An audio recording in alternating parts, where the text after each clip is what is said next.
마켓 무버입니다. 국내 증시에서 2차 전지주의 변동성이 다시금 커지고 있습니다. LG에너지솔루션 이번 주에 급등세를 펼치기도 했지만 다시금 하락 전환하는 변동성 큰 모습을 보여주고 있는데요. 2차 전지 쪽에는 단기적으로 공매도라는 이슈가 다가오고 있습니다.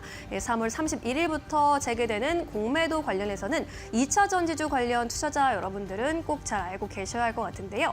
일단 대차 잔고 비중, 즉 주식을 빌리고 아직 상환하지 않은 물량, 공매도성 대기 물량 같은 경우에 2차 전지 쪽에 이 비중이 좀 높게 나타납니다. 1위에서 4위까지 줄줄이 2차 전지주가 포진되어 있는 모습을 확인하실 수 있는데요.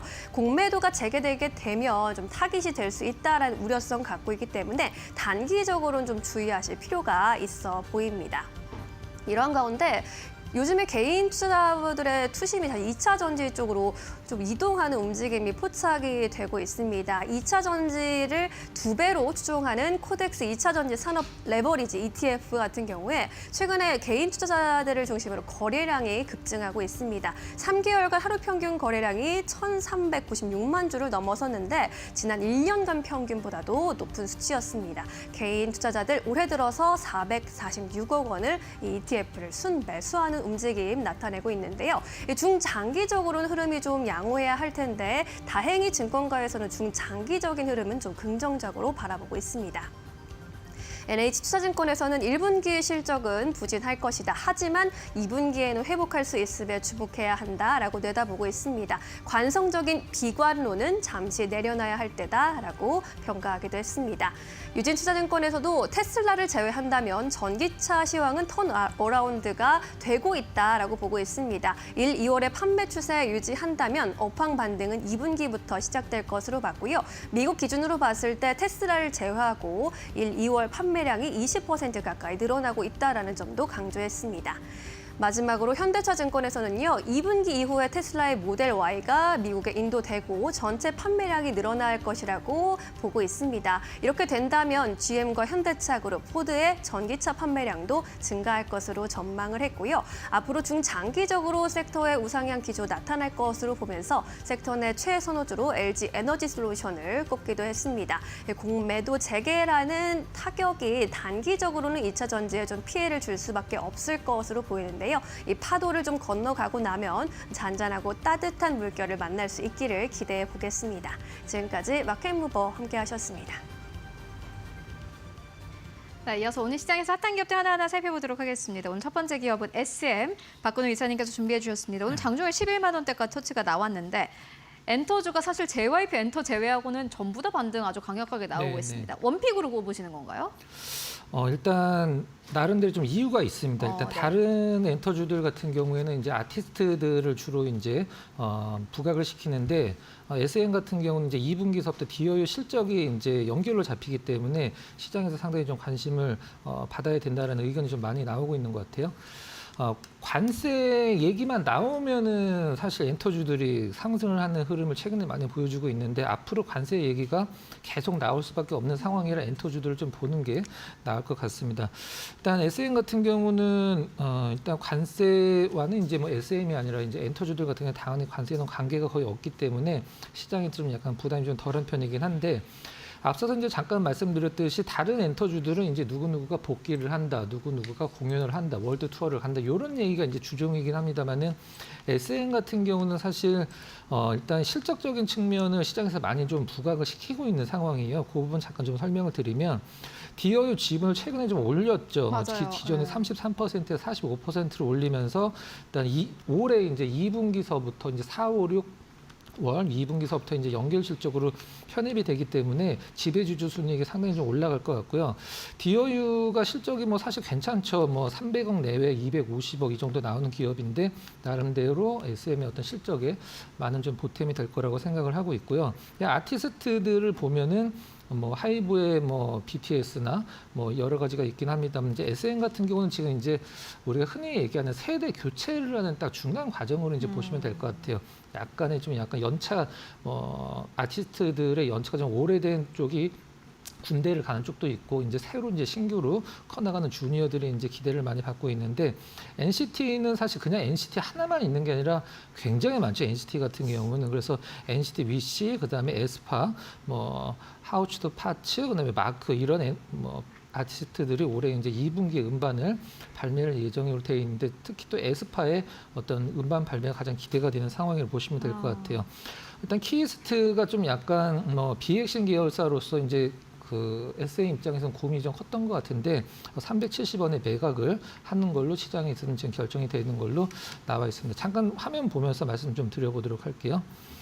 지금 이제 화면 같이 보시면 이제 그 3개밖에 안 나와서 제가 준비를 한 게 3개인데 맨 위쪽에 이제 노란색이 어떤 거냐면 우리나라 엔터 3사, SM, 하이브, YG가 올해 1월 1일 날 같이 출발을 했을 때 어떤 주가가 가장 높은지를 지금 합성을 한 차트인데요. 노란색이 이제 SM이고요. 그다음에 파란색이 하이브, 그다음에 빨간색이 YG1이 이제 이거 저 YG 엔터인데 이제 다른 차트가 들어갔다고 생각하시고 그냥 대장이랑 SM만 2개만 보도록 하겠습니다.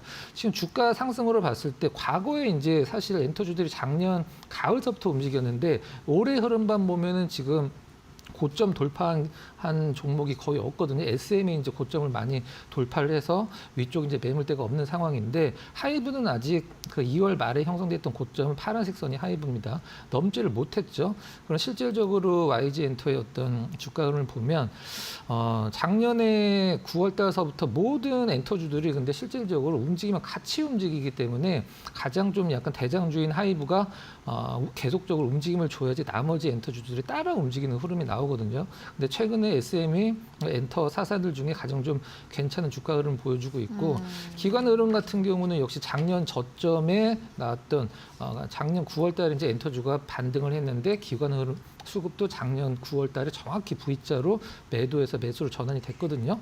최근에 뭐 그렇게 다이나믹한 수급은 들어오고 있지는 않긴 합니다만은 나름대로 뭐 안정된 수급이라고 보시면 될 것 같습니다.